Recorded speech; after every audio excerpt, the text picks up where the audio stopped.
Nice to have everybody with us this morning. I think you're going to have a real treat today with our talk on the melancholy of Abraham Lincoln because our speaker not only is a terrific speaker, but he has a great interest in the history of psychiatry. And I remember his talk a while back on Abraham Lincoln's wife, which if you were at that talk, you were delighted by it, and I certainly was. And now we come full around and hear about Abraham Lincoln. I've known Dr. Casey since his very first day on psychiatry, when he showed up at the Norton Clinic, and I was attending, and he was a medical student, and he took to psychiatry quite well, as you might have expected, now being the chair of the Department of Psychiatry here. He's had a very distinguished career. He's a leader not only here in Louisville, but regionally and nationally, known very much for his work in geriatric psychiatry, and the biology of depression and other illnesses, and also, interestingly, for a geriatric psychiatrist interested in psychotherapy. We're going to do a workshop at the American Psychiatric Association in about a month on cognitive behavior therapy for geriatric depression. And when I've ever had my chance to talk with David and present with him, it's been quite a wonderful experience. So it's our pleasure to welcome him this morning, and we don't hear very often from a chair that gives grand rounds at his own department. So this is a special treat this morning. So welcome to Dave Casey.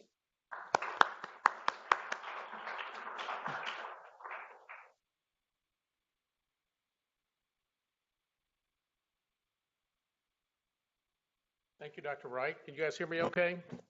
So I'm a kind of a pinch hitter today. This was originally going to be a resident presentation. There were scheduling problems, so you have me instead. So if anybody's here to hear the resident talk, I'm sorry. But in the meantime, I'm going to talk a little bit about Abraham Lincoln, and Dr. Wright is absolutely correct. I gave a talk about Mary Todd Lincoln about 3 or 4 years ago, and she is a very interesting personage, or was a very interesting personage in her own right. But today I'm going to talk about Abraham Lincoln, the more famous of the two, and he has his own interesting medical and psychiatric history to consider. So one of my hobbies is medical and psychiatric history. For any of you that may be interested, there's a medical historical society in Louisville called the Innominate Society. So I've been the president of that for several years, and we have monthly meetings. And residents and medical students are welcome to attend. You just have to let me know. And it's a very interesting group of people who talk about various topics of medical history. So Americans have always been fascinated with the health and problems of celebrities, politicians, and especially presidents, going back to the very beginning. So this is a famous, it was originally a painting and then widely reproduced as a kind of a poster distributed in the 1800s and was very popular. And this kind of sort of overly dramatized view of the deathbed of presidents was a kind of a popular theme in sort of pop art, you might say, through the 1800s. And art history is another one of my hobbies, and you almost got to talk on art history today, but instead you got Abraham Lincoln. So George Washington died just 2 years after he left office at age 67 in 1799, and he was in his usual good health and was riding his farm, directing his staff to do their various jobs when he was drenched by a cold rain, took a cold, it is said, and developed difficulty breathing. He had upper respiratory problems and stridor. He directed his assistant to bleed him. He was a big believer in bleeding and had directed bleeding on his farm and had often bled his slaves, and he was a slaveholder. When his personal physician was called, he was bled a second time. The physician prescribed a tonic including molasses, which almost succeeded in choking him to death, and then later used a variety of sort of noxious agents to cause his skin and his pharynx to blister, a blistering pulsus. Other doctors were consulted, one of whom wanted to do a tracheostomy, which was a brand new procedure at that time, but the attending physician, Dr. James Craik, and the family overruled him, and this was not done. He was bled a total of 3 or 4 times, eventually it is estimated losing about half of his blood volume, and probably died not so much of his respiratory illness, but of hypovolemic shock. And we don't know, as we usually don't, and that's one of the themes of this talk, really what his diagnosis was. At the time, his doctor described him as having quinsy. Quinsy is an old-fashioned name for a peritonsillar abscess. Modern observers would suggest that he probably had epiglottitis, an illness that is not usually fatal, can be, but typically is not, and probably the bleeding was more the cause of his death. A very sad tale, not an uncommon tale at that time. And his doctors, particularly Dr. Craig, were widely criticized for their management of his case, particularly the bleeding, which was already falling out of favor, and accused of malpractice. But there were no lawsuits for malpractice in those days. They had to defend themselves the best they could. They're often, Dr. Benjamin Rush, the so-called founder of psychiatry, has been described as one of the attending physicians for Washington. If this is true, he certainly was not there attending on the day of Washington's death. Here's another kind of similar, this is what's called a lithograph, a kind of a print from Currier and Ives, famous printmaker in the 1800s. And this is the death of Zachary Taylor. Zachary Taylor is interesting because he was a resident of Louisville, and he was born in Virginia, but was raised at the family plantation Springfield. That house still exists. It's in the Indian Hills area, and almost immediately adjacent to the Zachary Taylor National Cemetery, which is on US 42, where he is entombed. The interesting thing about Zachary Taylor, he was a general and hero of the Mexican-American War, and became politically popular when he was elected president, really much to his surprise. He did not expect to succeed. His goal was to try to keep the country together because those stresses around the issue of slavery were already threatening to pull the country apart. His family were slaveholders, but he did not believe in slavery spreading to any other territories of the United States. And from the time of his election until the time of his death, which was only about a year, he was chronically ill with gastrointestinal illness, and some kind of bout of dysentery is ultimately what caused his death. And his doctor diagnosed him with what he called cholera morbans, which is a generic name that doesn't really mean anything. He did not have infectious cholera, which was not present in Washington at the time, but he died at the White House of some kind of gastrointestinal illness. There were rumors of assassination for many, many years that were never proven. In around 1990, a professor at the University of Virginia published a book in which he claimed he had been assassinated with the use of arsenic. And ultimately that led to his body being exhumed and examined, including his remains being tested for arsenic in 1991. It was a kind of a national sensation. Those of you who were around in those days will remember this made the national news. And my friend Dr. George Nichols, who was the state medical examiner at the time, examined the body. And there weren't that many remains actually left to examine, but they were able to examine his remains for arsenic and satisfy themselves that he had not been poisoned by any poison that they could test for, including arsenic. That really did not satisfy the people that continue to believe and publish the idea that he was assassinated.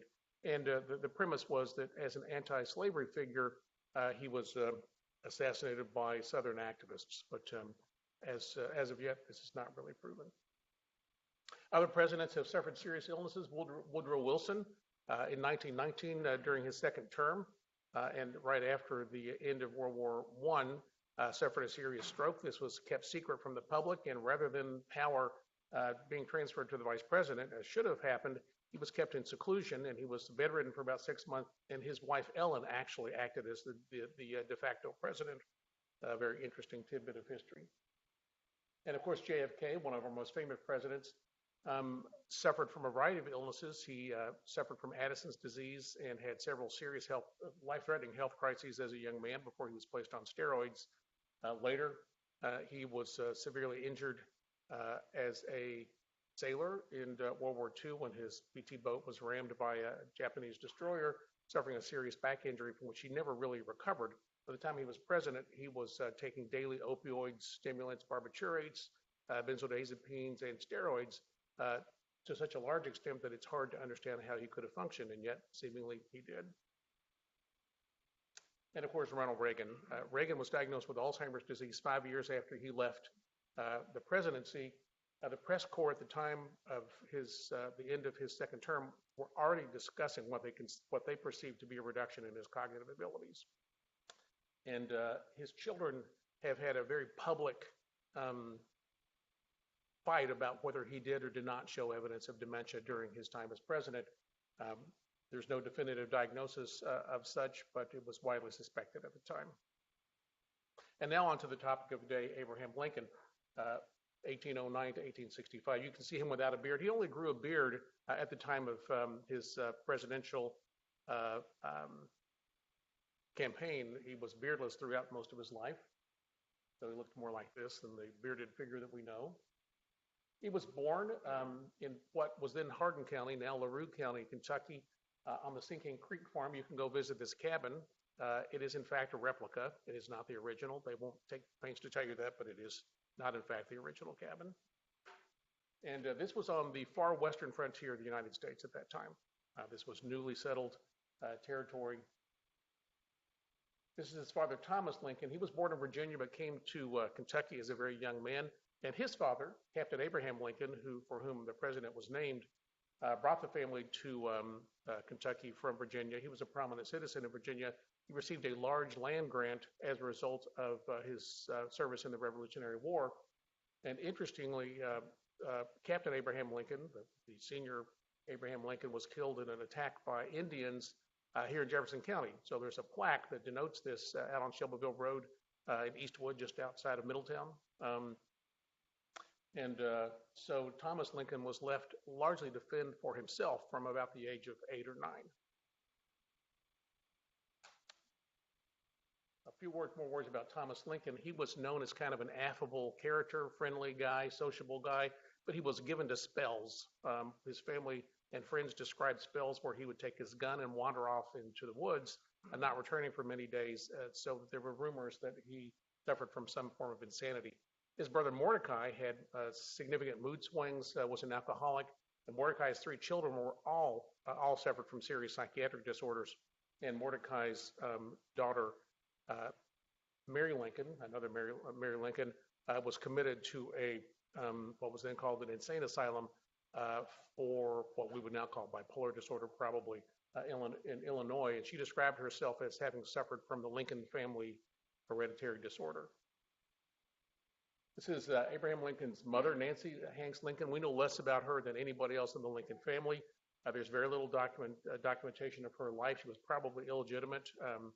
Abraham Lincoln disclosed to his law partner that he believed his mother to be illegitimate. At the time, this was considered to be not a bright point in family history, and so it may have been kept secret, but he was very close to his mother. She was also described as a depressive character. Abraham Lincoln had an older sister, Sarah, and a younger brother, Thomas. Thomas died in infancy, but Sarah survived to be a young woman. It turns out that Thomas Lincoln was not a very good businessman, and he gained and lost a series of farms, largely because of conflicts over ownership title. When Kentucky was settled, this was a common problem, establishing title because there were conflicting land grants. He lost a series of farms. Ultimately, they had to move from the Sinking Creek farm to the Knob Creek farm near Hodgenville, which is where Lincoln spent several years. This farm ultimately was also lost. So at this point, Thomas Lincoln, who was disgusted with life in Kentucky and also decided that he was not able to compete with his neighbors who were slaveholders, he was an anti-slavery activist. He thought he could not economically compete, and so he decided that he should move to Indiana. And so he and his young family moved to Spencer County, Indiana. This is the home which is still preserved. This is still the original building still exists. And a series of tragedies befell the family after they moved to Indiana. Abraham Lincoln's mother, Nancy, was taken ill and died of what was called the milk sick or the milk sickness. And this was a very prevalent disease on the frontier at that time. Nobody knew what the cause of it was. It turns out, many years later, discovered that this is an illness that occurs when dairy products are consumed from cattle that have been allowed to graze on a particular kind of plant, the white snake root plant. And there's a toxin called trematol that doesn't affect adult cattle, but does affect people who consume this. And in some communities, as many as half the people would take ill. And we don't know exactly what the fatality rate was, but it was high. So at about age 8, Abraham Lincoln's mother died. And also people that he regarded as his aunt and uncle who were relatives of his mother. The exact relationship actually is not clear. But over a period of weeks, a significant part of his family died. And then shortly after that, his father left to go back to Kentucky, to Elizabethtown, because he wanted to find another wife. And so Lincoln was left under the care of his sister, who was 2 years older, and a very kind of rough and ready cousin, Dennis Hanks. And when the father returned 6 months later, he found the family in a terrible state of care. And so Lincoln had a series of very severe traumas very early in life. This is his stepmother. It turned out Sarah Bush Lincoln, or Sally Johnston, as she was known, was a very good influence in Lincoln's life and encouraged him to learn to read, helped to acquire books for him, and was a protective factor. And he was very close to her and regarded her as a mother. Unfortunately, life in Indiana was not kind to them following the death of Lincoln's original mother, and the family shortly decided to move to Illinois. And while there, his sister died in childbirth, and Lincoln was distraught over this also. Shortly after moving to Illinois and after he reached the age of 21, he and his father had a serious falling out. The father wanted him to remain on the farm, to give up his studies and become a farmer, and Lincoln had no interest in doing that. And the family regarded him as lazy. People that were interested in studies, reading, writing, poetry, and the like, which he was, weren't necessarily the best fit for a life on a frontier farm. So Lincoln went off on his own. He moved to another community, New Salem, Indiana, where he made his own way originally as a laborer. So the stories about him as the so-called rail splitter are actually true. Lots of legends about early politicians are not true, but this is one that is true. And there he became a well-known and well-loved personage in the community and took on a variety of jobs. Ultimately, he joined the Illinois militia and was elected captain of his troop to serve in the Black Hawk War, which was a Native American or Indian war. By the time his group mustered in and were moved to the front, the war had ended, so he never actually saw any combat. But his being elected to captain and his personal popularity led him to a belief that he might be elected to the Illinois legislature. So shortly after the Black Hawk War, he ran for a position in the Indiana State House, but unfortunately did not win. He later did win a position in the legislature and took an interest in a young woman in New Salem named Anne Rutledge. And the exact nature of the relationship is still disputed by historians, but it is known that she died of typhoid at a very young age. And after this, Lincoln suffered a very serious depression. About the same time, he also had opened a store with a friend, and the store was a financial failure. And so after these two setbacks, he had a very severe depression, so much so that his friends thought that he was going to commit suicide, and he frequently talked about suicide. And they formed a kind of a committee to watch over him to try to keep him from killing himself. This was not a secret. He talked openly about his suicidal thinking. About that time, there was an anonymous poem that was published in the local newspaper. He never acknowledged his authorship, but his friends thought that he wrote this poem. I'm not going to read it to you because it's long. It's very graphic and very maudlin by today's standards, but it's a poem about suicide, about taking one's own life by stabbing. And his friends widely regarded him as the author of this poem.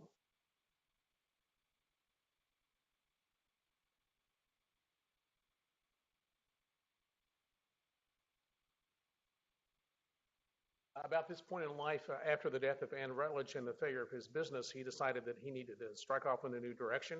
So he moved from New Salem to the town of Springfield, which was the political capital at the time in Illinois, and a growing place. He took up the study of law. In those days, you might study law in a law school, as we do today. Most lawyers apprenticed to other lawyers. He was somewhat unique in that his law was totally self-taught. He only attended formal schooling for a year or two in his entire life, and his study of the law was self-taught. He suffered probably another episode when he was trying to prepare for the bar, in which he was studying night and day. But he also struck up at this point in his life a friendship with Joshua Speed. Joshua Speed was another Kentuckian who had come from Louisville to strike out on his own in Illinois. And he and Joshua Speed opened another store. And he became Joshua Speed's roommate, close friend and confidant, and they remained close friends for the remainder of Lincoln's life. Anybody ever hear stories that were published in a book maybe about 5 years ago about Lincoln maybe being gay? Nobody read that but me. Joshua Speed was the person that he was supposedly having relations with, although beyond the person that published the book, there's probably no real truth to this, or no real evidence for it anyway. Speed was from a very prominent Kentucky family, and he went on to be a prominent person in his own right as he later returned to Kentucky and became a legislator. I'll talk a little bit more about the Speed family in a moment. So about this time in Springfield, he first encountered Mary Todd Lincoln, or Mary Todd, who came from the Todd family of Lexington, one of the most prominent families and wealthy families in Kentucky. She had moved to Springfield, where her sister was married to a politician who later became governor of Illinois, to get away from her stepmother. She had a serious conflict with her stepmother, and while she was there, she was romanced by lots of prominent people, including Stephen A. Douglas, who later became Lincoln's great political rival. She was not regarded as a great beauty, but from a wealthy and socially connected family, she was regarded as quite a catch. And so Lincoln started to court her. They struck up a relationship and ultimately became engaged. Lincoln left her at the altar on January 1st, 1841, when he told her on the day of their marriage that he had changed his mind and was not going to marry her. This was quite a disappointing thing for Mary Todd and her family, and they never really forgave Abraham Lincoln for this. Following this incident, he once again became deeply depressed, and his friend Joshua Speed, who had moved back to Louisville, invited him to come there, and he came and stayed for a lengthy period of time at Farmington. Anybody ever been to Farmington? It's still there. It's near the corner of Bardstown Road and the Waterston Expressway, so you can visit it. It's a private historical home now. But the Farmington home was built by Joshua's parents, and they had what at the time was the largest farm in Kentucky, many thousands of acres covering a good chunk of what's now Jefferson County, and it was a hemp plantation. So Lincoln came to stay there and convalesce, and these are just photographs of the Farmington property, some of which is still there. The main farmhouse is still there. Much of this farm has been archaeologically excavated in the past few years, revealing lots of details about life in the early 1800s. The most interesting part are the large slave quarters that were found at Farmington. And Lincoln first encountered slavery firsthand during his time at Farmington. And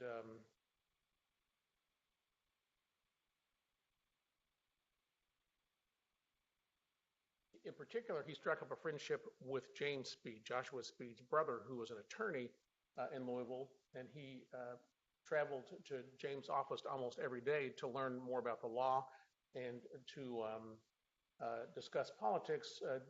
James Speed was an abolitionist who was fighting against slavery and took Lincoln to see the slave trading area. And this sign it's a catty corner from the Yum Center. That's where the slave trading area in Louisville was in the early 1800s. So the sign is still there. It's at the corner of 2nd and Main, and that's where James Speed took Lincoln. Lincoln and Joshua later took a trip on a riverboat, and at another time he took a trip on a flatboat to New Orleans as a worker, and encountered slaves being taken to New Orleans and being shackled on the boats, and he was greatly disturbed by what he observed. So this is James Speed. James Speed later served as Attorney General in Lincoln's cabinet. While we're talking about the Speed, you guys know about the Speed Museum or this Speed School, named for a cousin of this family, James Breckinridge Speed.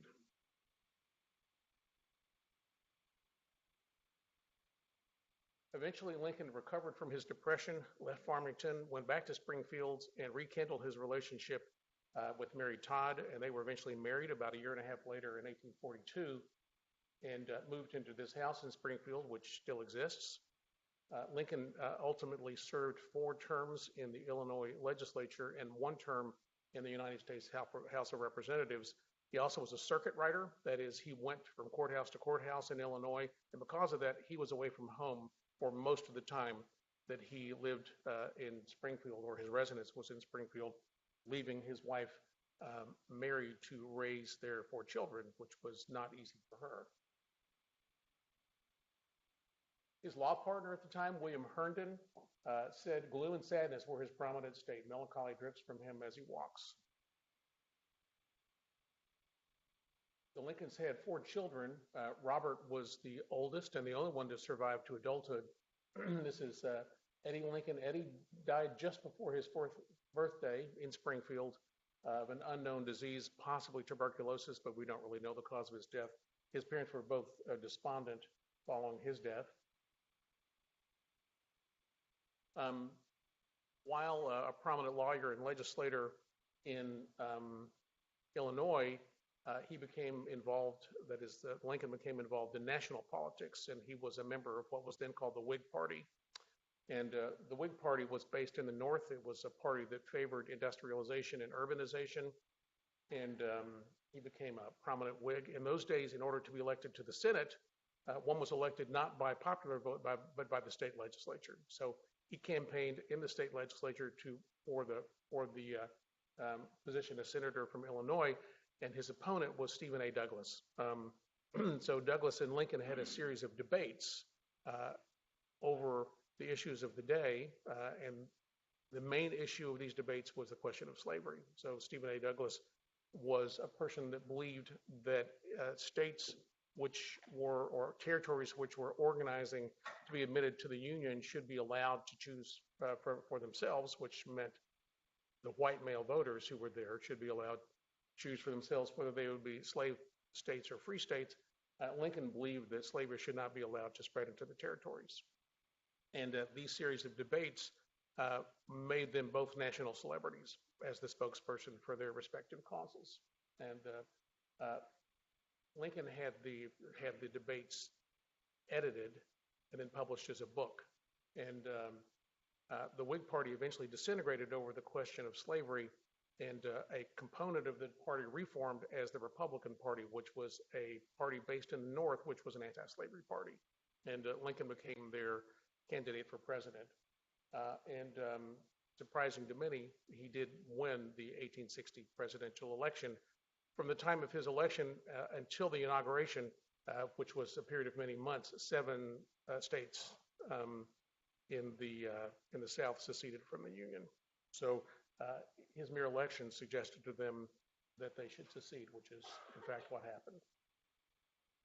So this is the Lincoln family in the White House. As you can see, there are 3 children, 1 child already having died.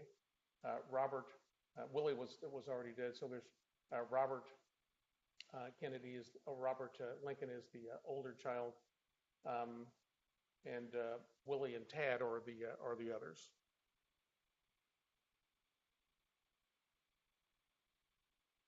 So this is Willie Lincoln.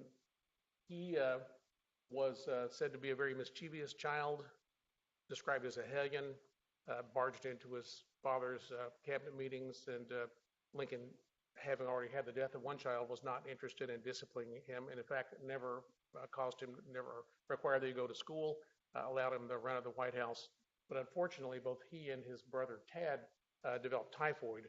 Tad survived, but Willie did not. So he died during the period of time that the Lincolns were in the White House.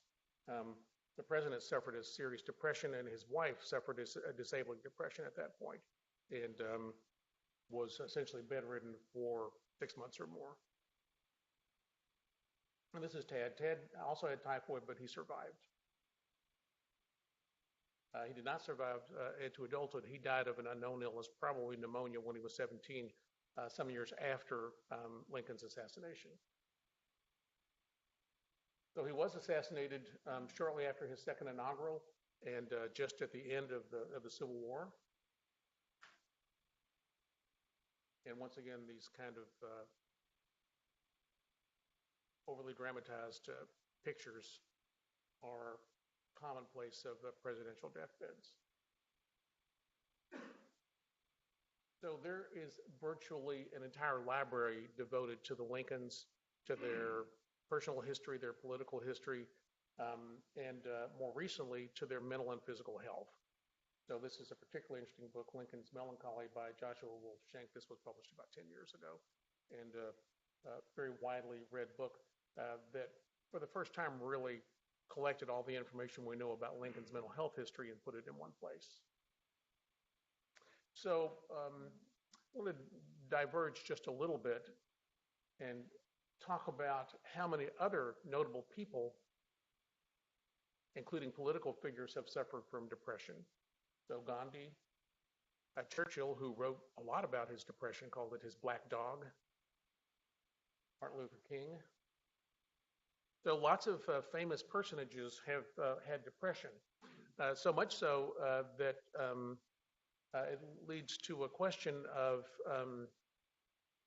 you can think, what is the nature of depression? You know, does depression have a link to high achieving people? So back when I was in college, say in the early 70s or maybe into the late 60s, there was a lot of thinking about whether there was a relationship between psychiatric illness and creativity, sort of madness and creativity.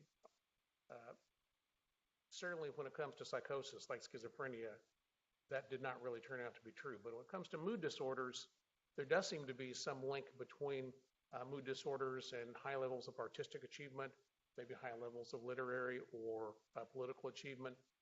And people that are interested in evolution in psychiatry have suggested that perhaps some psychiatric illnesses, particularly in milder forms, may have some value to that individual or perhaps to their group, so that perhaps depression is somehow linked to greater levels of interpersonal sensitivity, let's say, or in some other way connected to intelligence or other traits of success. But what about the question of diagnosis? So we use the DSM-5. DSM-5 has been out for going on 4 years now, so it's not really new anymore.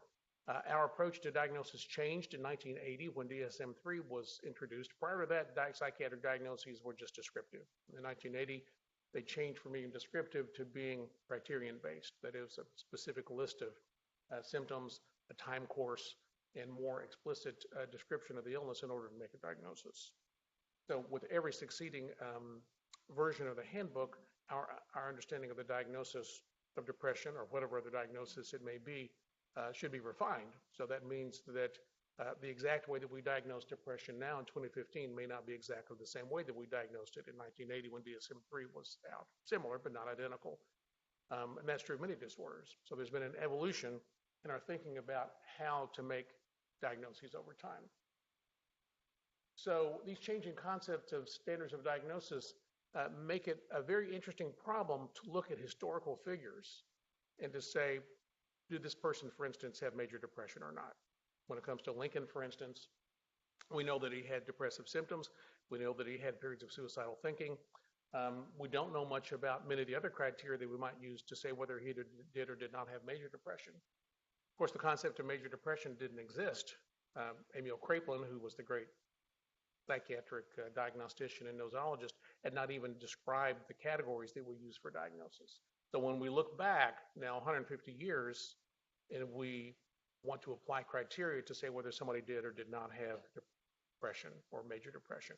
Even more of an issue for Mary Todd Lincoln, who was widely thought to have some kind of a mood disorder or maybe psychotic disorder, whether she did or did not have bipolar disorder. So using modern criteria to diagnose somebody from 150 years ago, if, for instance, we use the DSM-5 criteria and 20 years from now, we settle the case of whether somebody, let's say, had bipolar disorder, and then 20 years from now the criteria changed, are we going to change the way we have retrospectively diagnosed the person? And so is our definition simply undergoing refinement, or can the presentation of illness also change over time? Are we shooting at a moving target? Also, there's the concept of culture-bound diagnosis. We think of culture-bound syndromes as being those that exist in cultures other than our own. Our own culture evolves, so the culture that existed 150 years ago is not identical in any way to the culture we have today. So the question is, can we apply modern concept of psychiatric diagnosis to historical figures? And my idea is that this is, at best, an imperfect science. And our attempts to diagnose people from the past will never be more than approximate. And that understanding this suggests to us that psychiatric illness is best thought of as an intersection between biology, personal experience, and culture in a way that is unique to its place and time. And so that we can have a general understanding of a category of psychiatric illness, but to use very specific diagnostic criteria probably is a product of the moment in which we live. And this leads to another discussion. What about the Goldwater rule? You guys know about the Goldwater rule? Anybody? Probably most of you do. So Barry Goldwater was a candidate for president in 1964, and he was opposed by Lyndon Johnson. At the time, a magazine called Fact Magazine did a large survey of psychiatrists and published their survey. And their conclusion was that I think on the cover of the magazine it said 1,819 psychiatrists say that Barry Goldwater is not fit to be president, or something like that. The American Psychiatric Association, within the next few years, published a new rule, Article 7, in its canon of ethics. It basically says that psychiatrists should not make diagnoses of individuals they have not examined and for whom they have no permission to discuss their privileged history if they have examined them. And this informally is known as the Goldwater Rule. And periodically, this has been a controversial rule, and it's never been more controversial than it has in the last year or 2 years, when many psychiatrists have felt the need to speak up about the current president. There's been a long-standing exchange now, a number of letters and articles in the New York Times, people taking both sides of this position. So my view is that if you want to diagnose a person at a distance, you may have a general sense about them and their capabilities, but if you haven't examined them directly, then you really don't know exactly what their diagnosis is. And trying to understand historical personages sheds a little bit of light on this. So what about Barry Goldwater himself? Anybody know about what happened to Barry Goldwater?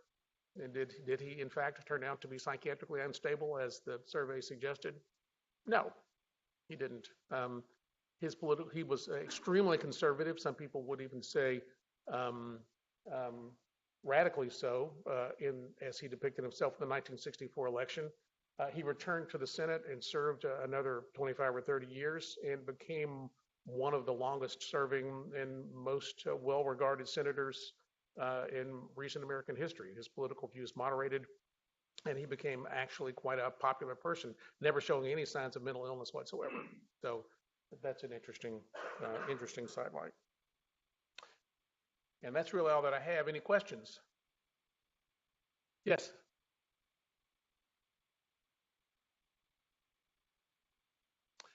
Yes, his medical history is just as interesting as his psychiatric history. So Lincoln had, for his time, a very unusual body habitus. He was 6'4" or more, extremely thin, probably never more than about 175 pounds.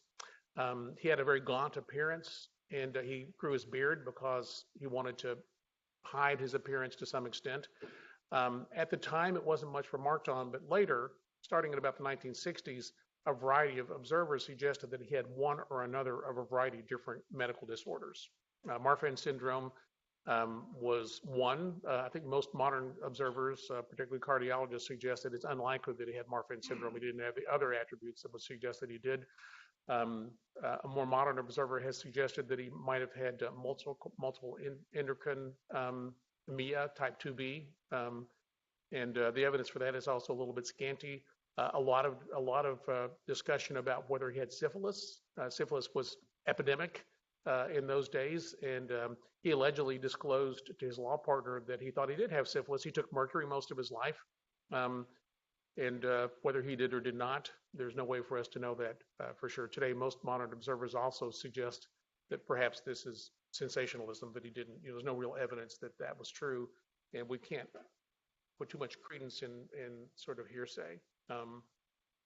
So there's been a little cottage industry as to what really his diagnosis may be. And we can see, even in the case of Zachary Taylor, whose body was exhumed to try to answer a question about whether he was poisoned with arsenic,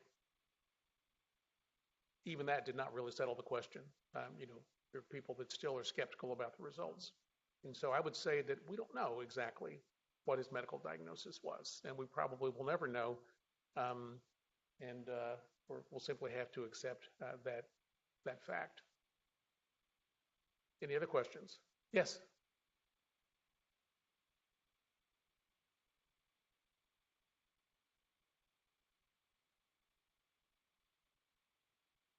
Yes. Right.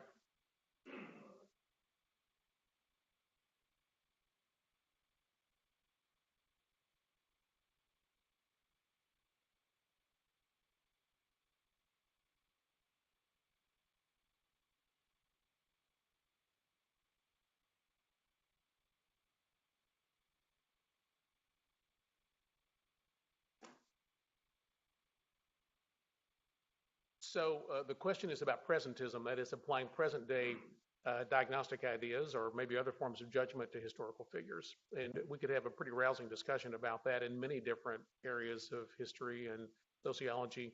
When it comes to psychiatry, once again, my view is that psychiatric illness is an amalgam of culture, personal experience, and biology.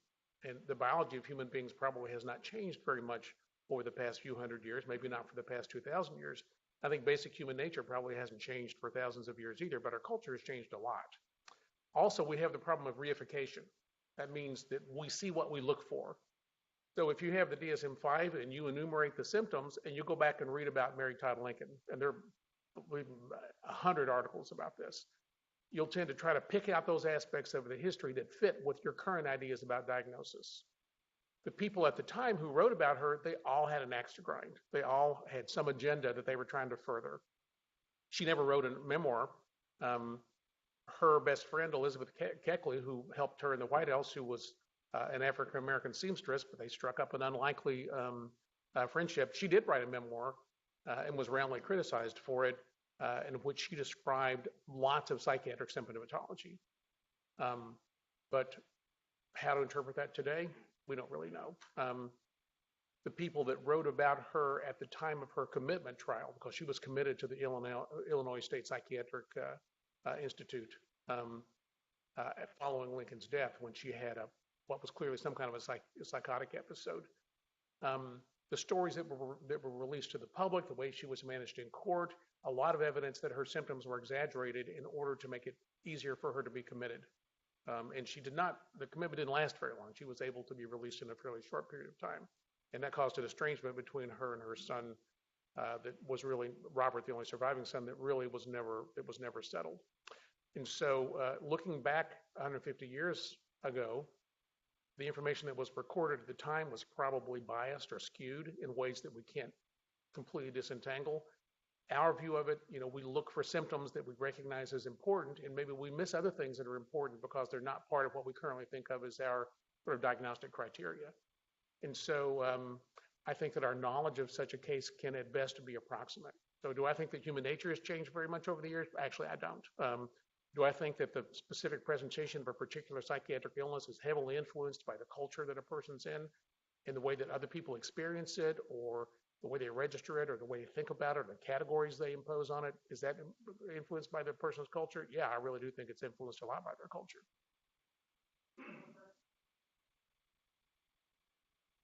Yes.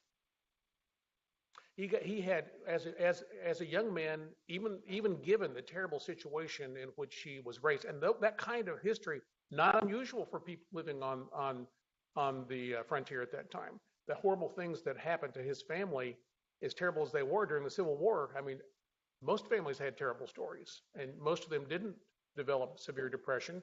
In this case, he did, but he was not terribly depressed as a very young man. He became depressed more when he had a series of reversals, business reversals, reversals in his romantic life, when he was about 26 or 27.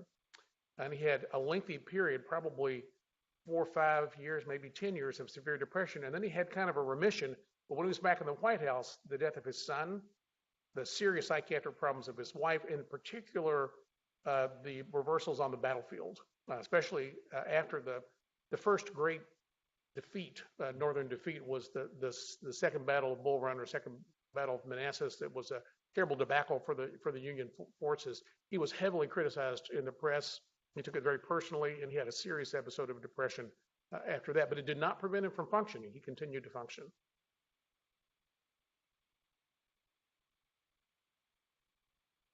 I think that we should be humble. That's what I think. And that 10 years from now, 20 years from now, we may have very different ideas than we have today. And we should be open to the idea that we're shooting at a moving target, that what we know today is not the final word.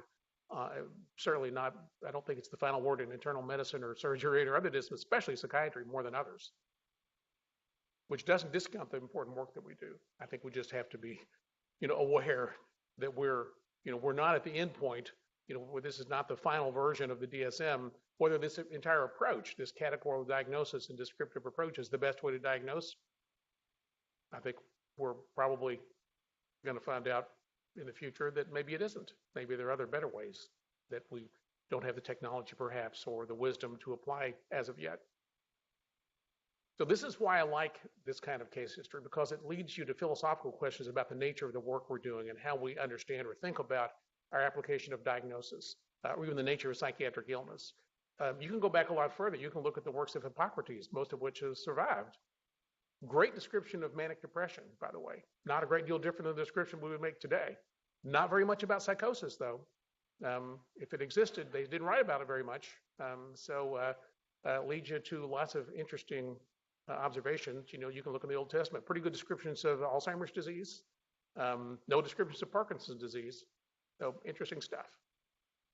Yes?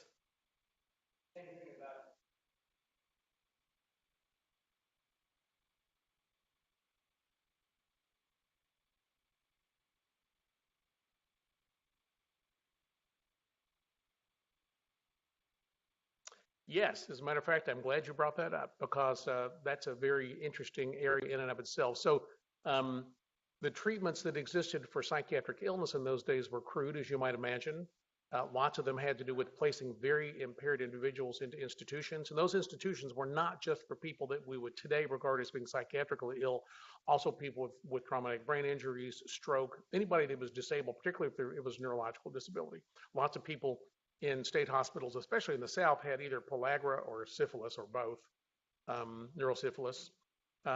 People with mental retardation, people with epilepsy, dementia. And so a state hospital or an asylum became sort of a home for those that couldn't care for themselves. But most people would greatly prefer to be cared for at home, and most families would prefer to care for someone at home. And that's often what happens. Sometimes that went awry. Families might, for instance, many recorded instances of families putting people in shackles, keeping them at home shackled up for the better part of the, still happens in many parts of the world, as a matter of fact. I don't know if anybody saw the series of articles in the New York Times last year about psychiatric illness in Africa. Not a great deal different than the treatment here 150 years ago. In terms of medications, there were lots of patent medications, mostly lists of proprietary, mostly inactive substances, but lots of them had opium in them. Mercury was commonly used. Lincoln took what he called his blue pills. And you'd go to a compounding pharmacy, still have compounding pharmacies today. Your doctor would write out a prescription. make up a pill that had this and that in it. The blue pills were mostly mercury. And liquid mercury can actually pass through your system if you consume it orally, and you don't necessarily absorb very much of it. Gaseous mercury, if you inhale it, you're going to absorb a lot of that. And there's a limit to how much mercury a person can tolerate. But he apparently took mercury for a good part of his life, primarily because he thought it was a treatment for constipation.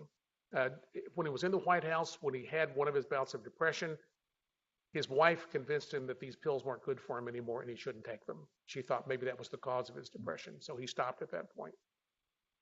When he was suffering from depression, he tried to engage himself in reading and literature, sort of logotherapy of a sort, and humor.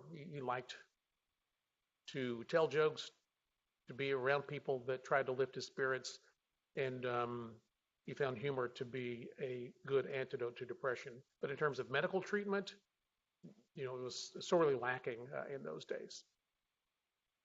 Any other questions? Well, all right. Thank you all very much.